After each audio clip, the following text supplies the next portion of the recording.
അല്പം വിക്സ് എടുത്ത് അവളുടെ നെറ്റിയിൽ പുരട്ടി. ഒരു നിമിഷം അവളും ഒന്ന് ഞെട്ടിപ്പോയിരുന്നു. അതേ അമ്പരപ്പോടെ അവന്റെ മുഖത്തേക്ക് നോക്കി. അവനിപ്പോൾ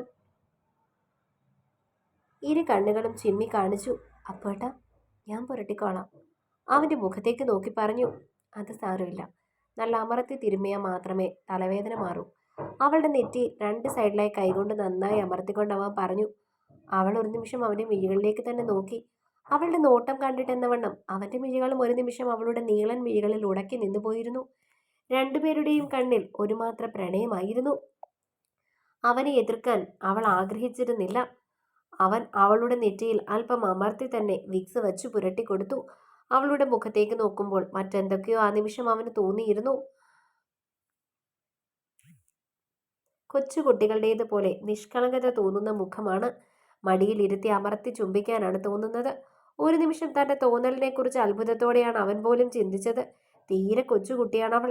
അവളെക്കുറിച്ച് എന്തൊക്കെയാണ് ചിന്തിക്കുന്നത്? മോശമല്ലേ ഇങ്ങനെയൊക്കെ ആലോചിക്കുന്നത് പോലും? ആ നിമിഷം അവൻ ചിന്തിച്ചു പോയിരുന്നു. എന്നാൽ അവൾ അരികിൽ നിൽക്കുമ്പോൾ താൻ പോലും അറിയാതെ തൻ്റെ ഉള്ളം അവളോടുള്ള എന്തൊക്കെയോ അനുഭൂതികൾ അവളിലേക്ക് ഒഴുകുകയാണ്. എല്ലാ ദിവസവും അവളെ കണ്ടില്ലെങ്കിൽ ഇപ്പോൾ ഒരു സുഖമില്ല. അതിനുവേണ്ടി മാത്രം എത്രയോ തവണ അവരുടെ വീടിന്റെ ഗേറ്റിന് മുൻപിലേക്ക് നോക്കി നിന്നിട്ടുണ്ട്. അവൾ തന്നെ കണ്ടിട്ടില്ലെങ്കിലും കുഴപ്പമില്ല, വെറുതെ അവളെ ഒന്ന് കണ്ടാൽ മതി. അവൾ അവിടെ ഉണ്ടെന്ന് അറിഞ്ഞാൽ മതി. ആ ദിവസം സമ്പൂർണമായെന്നാണ് വിശ്വസിക്കുന്നത്. ആദ്യമായി ഹൃദയത്തിന്റെ കോണിൽ എവിടെയോ ഇടം പിടിച്ച ഒരുവൾ. അവളിൽ എന്താണ് തന്നെ ആകർഷിച്ചത്? അവൻ സ്വയം ചോദിച്ചിരുന്നു.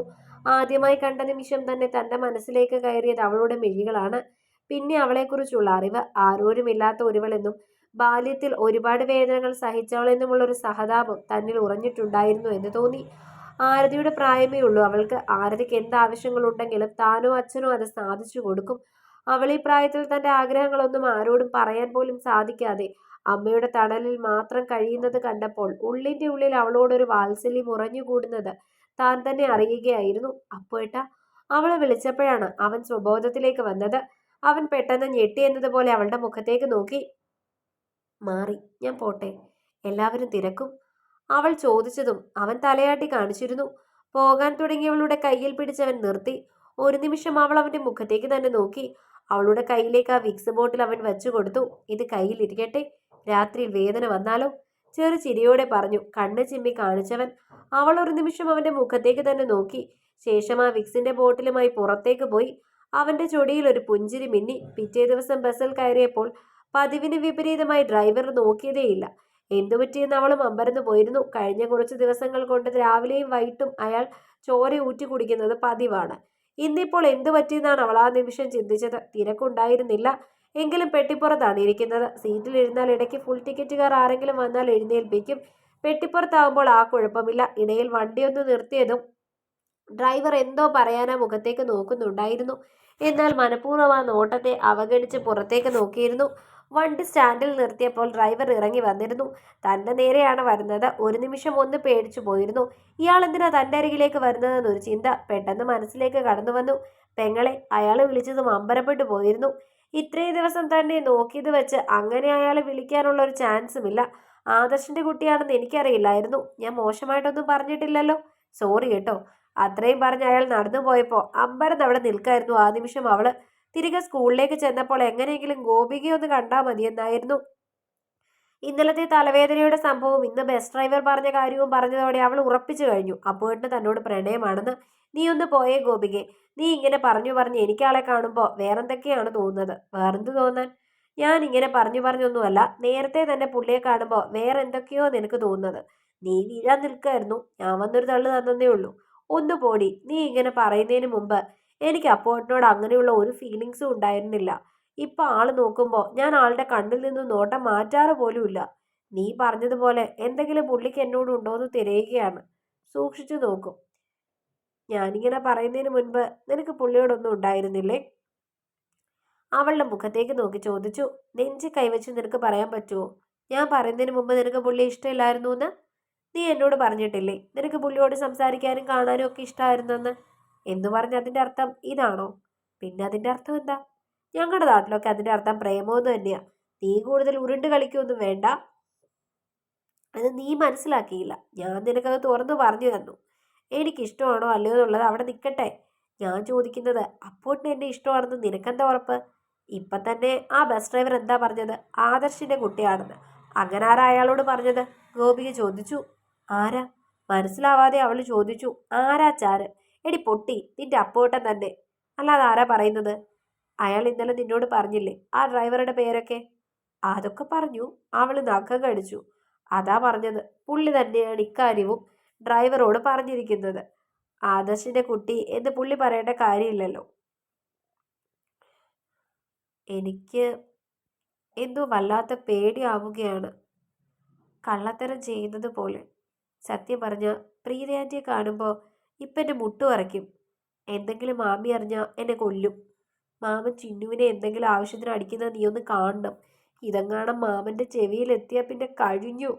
അമ്മയാണെങ്കിൽ എന്നും ഗൾഫിൽ നിന്ന് വിളിച്ച് ഇങ്ങനത്തെ കാര്യങ്ങളൊക്കെ പറഞ്ഞു തരുന്നത്. എങ്ങനത്തെ കാര്യങ്ങൾ? അപ്പോട്ടിനെ കുറിച്ചോ?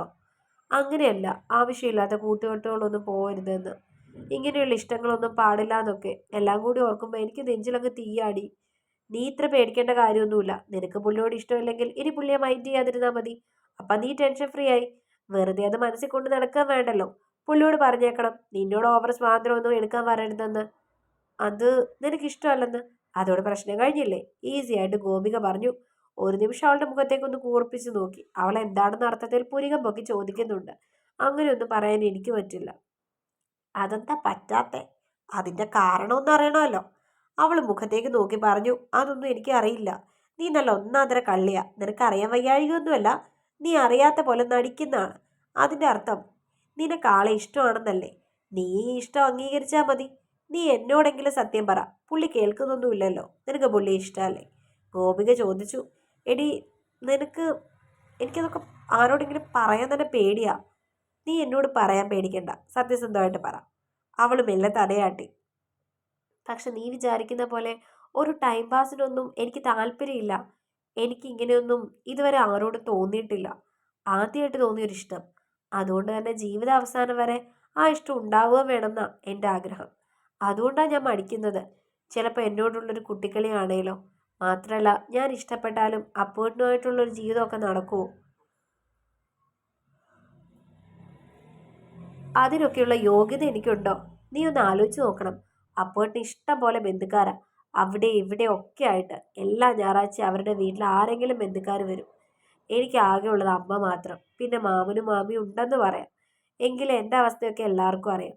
ഞാൻ ആ വീട്ടിൽ ഒരു അഭയാർത്ഥിയെ പോലെയാണ് കഴിയുന്നതെന്ന് പ്രീതി ആൻറ്റിക്ക് അറിയാം. പിന്നെ എൻ്റെ അച്ഛൻ്റെ വീട്ടിലെ പ്രശ്നങ്ങളും അവർക്കൊക്കെ അറിയാം. അങ്ങനെയുള്ള എന്നെ അവരുടെ വീട്ടിൽ മകൻ്റെ ഭാര്യയായിട്ടൊക്കെ കയറ്റുമോ? അവൾ ചോദിച്ചു. നീ ഇത്രയും ചെറിയ പ്രായത്തിൽ തന്നെ ഇത്രയും കടന്ന് ചിന്തിക്കേണ്ട കാര്യമൊന്നുമില്ല. നമ്മളിപ്പോൾ +1 ആയിട്ടല്ലേ ഉള്ളൂ. കല്യാണം കഴിക്കാൻ ഇനി ഒരുപാട് സമയമുണ്ട്.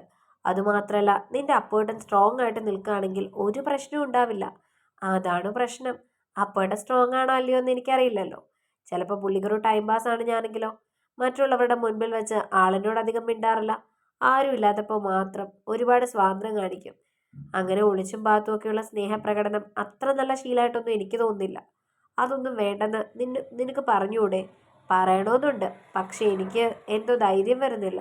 ചിലപ്പോൾ എനിക്ക് ആളെ ഇഷ്ടമായതുകൊണ്ടായിരിക്കും. പക്ഷേ അങ്ങനെ പാടില്ല. നീ അതിനെ പ്രോത്സാഹിപ്പിക്കുമ്പോൾ ആള് വിചാരിക്കുന്നത് നീ ഒരു ചീത്ത പെൺകുട്ടിയാണെന്നല്ലേ? പുള്ളിയുടെ മനസ്സിൽ എന്താണെന്ന് നീ ആദ്യം അറിയണം. നിന്നോട് ഇഷ്ടമാണോ അല്ലയോ എന്ന് പറയുമ്പോൾ നോക്കട്ടെ. ഇല്ലെന്നുണ്ടെങ്കിൽ അനാവശ്യമായി നിന്റെ കയ്യിൽ പിടിക്കാനോ തലോടാനോ ഒന്നും അനുവദിക്കാൻ പാടില്ല. ചിലപ്പോൾ അതൊക്കെ മുതലെടുത്താലോ? ആരെങ്കിലും ചോദിച്ചാൽ പുള്ളി നിന്നെ ഇഷ്ടമാണെന്ന് പോലും പറഞ്ഞിട്ടില്ല. ആര് നോക്കിയാലും അത് നിന്റെ കുറ്റമായിട്ടേ കരുതൂ. ഇനി ആവശ്യമില്ലാതെ നിന്റെ ശരീരത്തിൽ തൊട്ടാൽ നീ പറയണം പറ്റില്ലെന്ന്. ഗോപിക പറഞ്ഞപ്പോൾ അത് ശരിയാണെന്ന് ആ നിമിഷം മീനാക്ഷിക്ക് തോന്നി. പിന്നീടുള്ള ദിവസങ്ങളിലൊക്കെ ട്യൂഷന് പോകുമ്പോൾ അപ്പുവിനെ കാണുമെങ്കിലും അവനോട് അടുത്തിടപഴകാതിരിക്കാൻ മീനാക്ഷി മനഃപൂർവ്വം ശ്രദ്ധിച്ചിരുന്നു. അവൾ പറഞ്ഞതുപോലെ തന്റെ സാഹചര്യത്തെ മുതലെടുക്കാനാണ് അവൻ ശ്രമിക്കുന്നത് എങ്കിൽ താൻ എന്ത് ചെയ്യും? എന്തെങ്കിലും പ്രശ്നം വന്നാൽ അത് തന്റെ കുറ്റമായി മാത്രമേ എല്ലാവരും കാണുകയുള്ളൂ. അമ്മ പോലും അരികിലില്ല. അമ്മയ്ക്കൊരു നാണക്കേട് താനായി ഉണ്ടാക്കി വെക്കരുതെന്ന് കരുതിയാണ് അവൾ മനഃപൂർവ്വം അവനുമായി ഒരു അകലം സൃഷ്ടിച്ചത്. എന്നാൽ അപ്പുവിന്റെ മനസ്സിനെ അത് വല്ലാതെ തന്നെ നൊമ്പരപ്പെടുത്തിയിരുന്നു. കാണുമ്പോൾ ചിരിക്കുന്നുണ്ട് അവൾ. എങ്കിലും തന്റെ അരികിലേക്ക് വരാനുള്ള സാധ്യതകളെല്ലാം അവൾ മനഃപൂർവ്വം മാറ്റുന്നതായി ശ്രദ്ധിച്ചിരുന്നു. പലപ്പോഴും തനിക്കരികിലേക്ക് വരാനുള്ള അവസരങ്ങളിലൊക്കെ അഞ്ജലിയോ ആരതിയോ തനിക്കരികിലേക്ക് പറഞ്ഞു വിടുകയാണ് അവൾ ചെയ്യുന്നത്. തന്റെ അരികിലായി വരാൻ താല്പര്യമില്ലാത്തതുപോലെ. അത് തന്നെ ചെറുതായി ഒന്നുമല്ല വേദനിപ്പിക്കുന്നത് എന്ന് ആ നിമിഷം അവൻ ചിന്തിക്കുകയായിരുന്നു. ഗോപികയോടും അധികമായി അവനെക്കുറിച്ച് സംസാരിക്കാതെയായി. ഇടയ്ക്കൊക്കെ അവൾ അവനെക്കുറിച്ച് ചോദിച്ചാലും അവൾ മനഃപൂർവ്വം അവനെ കണ്ടില്ലെന്നോ മറ്റോ പറഞ്ഞ ആ വിഷയത്തിൽ നിന്ന് തെന്നി മാറാൻ തുടങ്ങി. വെറുതെ ഒരു മോഹം മനസ്സിൽ കയറ്റി ആവശ്യമില്ലാത്ത വിഷമങ്ങളിലേക്ക് പോകണ്ടെന്ന് അവൾ തീരുമാനിച്ചതായിരുന്നു. അങ്ങനെ ഇരിക്കെയാണ് സ്കൂളിൽ വച്ചൊരിക്കൽ ഒട്ടും സഹിക്കാൻ വയ്യാത്ത തലവേദനയും വയറുവേദനയും ഒക്കെ ഉണ്ടായത്. അടുത്ത നിമിഷം തന്നെ തലകറങ്ങി വീഴുകയും ചെയ്തു. ഉടനെ ടീച്ചർമാരെല്ലാവരും കൂടി അവളെ അടുത്തുള്ള ആശുപത്രിയിലേക്ക് എത്തിച്ചു. മിനി വീട്ടിൽ പോകാൻ വേണ്ടി ഇറങ്ങിയ സമയത്താണ് ഫോൺ ബെല്ലടിക്കുന്നത്. അവർ പിന്നെയും വീട് തുറന്ന് ഫോൺ എടുത്തു. ഹലോ, മീനാക്ഷിയുടെ വീടല്ലേ? ആ സംബോധന മിനിക്ക് അത്ര ഇഷ്ടപ്പെട്ടില്ല. എങ്കിലും അവർ സംസാരിച്ചു. ആ, മീനാക്ഷി താമസിക്കുന്നത് എവിടെയാ? എന്താ കാര്യം? ആരാ വിളിക്കുന്നത്? ഞാൻ മീനാക്ഷിയുടെ ക്ലാസ് ടീച്ചർ. മീനാക്ഷി ഒന്ന് തലകറങ്ങി വീണു. ഇപ്പൊ താലൂക്ക് ഹോസ്പിറ്റലിലാ. നിങ്ങൾ ആരെങ്കിലും ഇങ്ങോട്ട് വരാമോ? ടീച്ചർ പറഞ്ഞതോ ആദ്യം എനിക്ക് ദേഷ്യമാണ് തോന്നിയത്. വല്ലപ്പോഴും അവിടെ വീട്ടിലൊന്ന് പോകാൻ വേണ്ടി തീരുമാനിക്കുന്നത്. ആ സമയത്ത് തന്നെ ഇവൾക്ക് തലകറങ്ങി വീഴാനാണോ സമയം കിട്ടിയതെന്ന് മിനി ആലോചിച്ചു. എന്നാൽ ഇതറിഞ്ഞിട്ടും പോയില്ലെന്നറിഞ്ഞാൽ ഭർത്താവിന്റെ ഭാഗത്തു നിന്ന് ഉണ്ടാവാൻ പോകുന്ന പ്രതികരണം ഓർത്തപ്പോൾ അവൾക്ക് വരാമെന്ന് പറയാതിരിക്കാനും തോന്നിയില്ല. സുരേഷിന്റെ അമ്മയാണെങ്കിൽ അമ്പലത്തിൽ പോയിരിക്കുകയാണ് സപ്താഹത്തിന്. അതുകൊണ്ട് ആരെയാണ് ആശുപത്രിയിലേക്ക് വിടുന്നതെന്ന് ആലോചിച്ച് നിന്നപ്പോഴാണ് ഗേറ്റിന്റെ അരികിലേക്ക് അപ്പു വരുന്നത്. അവനെ കണ്ടത് പെട്ടെന്നൊരു ബുദ്ധി തോന്നി മിനി ഓടി പുറത്തേക്ക് ഇറങ്ങി. അപ്പു മോനെ, മിനി വിളിച്ചതും അവൻ പെട്ടെന്ന് അവിടെ നിന്നു. എന്താ മിനി ആൻറ്റി? അവൻ അവളുടെ മുഖത്തേക്ക് നോക്കിക്കൊണ്ട് ചോദിച്ചു. മോനെ, നമ്മുടെ മീനു, അവൾ സ്കൂളിൽ നിന്ന് വിളിച്ചിരുന്നു. അവൾ തലകറങ്ങി വീണു. അയ്യോ, എന്തു പറ്റി? അവന്റെ ഹൃദയം നൊന്തു. അറിയില്ല, നമ്മുടെ താലൂക്ക് ആശുപത്രിയിലുണ്ട്. രാവിലെ ഒന്നും കഴിക്കില്ല, അതിൻ്റെ ആയിരിക്കും. ഞാനാണെങ്കിൽ വീട്ടിൽ പോകാൻ വേണ്ടി ഇറങ്ങിയതാണ്. അമ്മയ്ക്ക് തീരെ സുഖമില്ല. ഞാൻ ചെന്നിട്ട് വേണം ആശുപത്രിയിൽ കൊണ്ടുപോകാൻ. അമ്മ നേരത്തെ ബുക്ക് ചെയ്തതാ. 2 മണിക്ക് ഡോക്ടറെ കാണണം. ഞാനിപ്പോൾ ചെന്നാലും 2 മണി കഴിഞ്ഞ് അങ്ങ് ചെല്ലും. ആശുപത്രിയിലും കൂടി കയറിയിട്ട് പോകാമെന്ന് വെച്ചാൽ ഒരുപാട് ലേറ്റ് ആവും. മോനൊന്ന് ആശുപത്രിയിൽ പോയി അവളെ കൂട്ടിക്കൊണ്ടിങ്ങോട്ട് വരാമോ? അമ്മ സപ്താഹത്തിന് പോയിരിക്കുക. ഒരു 3/4 മണിക്കൂർ കഴിയുമ്പോൾ അമ്മ വരും. അമ്മ വരുന്നവരെ നിന്നാലും ഞാൻ താമസിക്കും. അതുകൊണ്ടാ. പ്രതീക്ഷയോടെ ആദർശിന്റെ മുഖത്തേക്ക് നോക്കിക്കൊണ്ട് മിനി ചോദിച്ചു. അവന്റെ മനസ്സിൽ ഒരു ലഡു പൊട്ടിയതുപോലെയായിരുന്നു. കുറേ ദിവസമായി അവളെ ഒന്ന് അടുത്ത് കണ്ടിട്ടും ഒന്ന് സംസാരിച്ചിട്ടും. അതിന്റെ വേദന കുറച്ചൊന്നുമല്ല. ഇന്ന് എന്താണെങ്കിലും അവളെ കാണുമെന്നും സംസാരിക്കുമെന്നും ഉറപ്പിച്ചതാണ്. അപ്പോഴാണ് ദൈവം അനുഗ്രഹിച്ചതുപോലെ മിനിയായിട്ട് ഇങ്ങനെ ഒരു അവസരം കയ്യിൽ കൊണ്ടുവന്ന് തരുന്നത്. കുറച്ച് ദിവസങ്ങളായി തൻ്റെ ദിനചര്യകൾ ഒന്നും തന്നെ ശരിയാവുന്നില്ല. അതിൻ്റെ പ്രധാന കാരണം അവളെ അധികം കാണാൻ സാധിക്കാത്തതും അവളോട് സംസാരിക്കാൻ കഴിയാത്തതുമാണ്. എത്രത്തോളം വീർപ്പുമുട്ടൽ താൻ അനുഭവിച്ചുവെന്ന് തനിക്ക് മാത്രമേ അറിയുകയുള്ളൂ. ഇന്ന് എന്താണെങ്കിലും അവളോട് വീട്ടിൽ വരുമ്പോൾ സംസാരിക്കാമെന്നായിരുന്നു കരുതിയത്. അതിനെന്താ, ഞാൻ പൊയ്ക്കോളാം. അവൻ പറഞ്ഞു. മോന് ബുദ്ധിമുട്ടായില്ലല്ലോ? ഇല്ലെന്നേ. ഇന്നെനിക്ക് ലീവായിരുന്നു. ഞാനുണ്ടായത് ഭാഗ്യം. ഇല്ലായിരുന്നെങ്കിൽ ആൻറ്റി എന്ത് ചെയ്തേനെ? അവൻ ചോദിച്ചപ്പോൾ അവൾ ഒന്ന് ചിരിച്ചു. ഞാൻ പുറത്തു വരെ പോവായിരുന്നു. ഒരു കാര്യം ചെയ്യ്, ആൻറ്റിയെ ഞാൻ കവലയിൽ ഇറക്കാം. അപ്പം ബസ്സും കിട്ടുമല്ലോ. അതിനുശേഷം നേരെ ഹോസ്പിറ്റലിലേക്ക് പോവാം. അതൊരു നല്ല ഐഡിയ ആണ്. ഞാൻ കഥ അടച്ചിട്ട് വരാം. അങ്ങേയറ്റം സന്തോഷത്തോടെ മിനി അകത്തേക്ക് പോയപ്പോൾ അതിൽ സന്തോഷത്തോടെ നിൽക്കായിരുന്നു ആ നിമിഷം അപ്പു. അവളെ ഒന്ന് കണ്ടാൽ മതി. കുറച്ച് ദിവസങ്ങളായി തന്നെ കണ്ണിൻ്റെ ദൃഷ്ടിയിൽ പെടാതെ നടക്കുകയാണ് പെണ്ണ്. അതുകൊണ്ട് താൻ അനുഭവിക്കുന്ന ഹൃദയവേദന എത്രയാണെന്ന് അവൾ അറിയുന്നുണ്ടോ? അവൾ മനസ്സിൽ ആലോചിച്ചു. എങ്കിലും അവൾക്ക് എന്തു പറ്റിയെന്നുള്ളൊരു ആദ്യം മനസ്സിൽ നിന്നു. തുടരും. അടുത്ത ഭാഗങ്ങൾക്ക് വേണ്ടി ചാനൽ സബ്സ്ക്രൈബ് ചെയ്യാൻ മറക്കല്ലേ.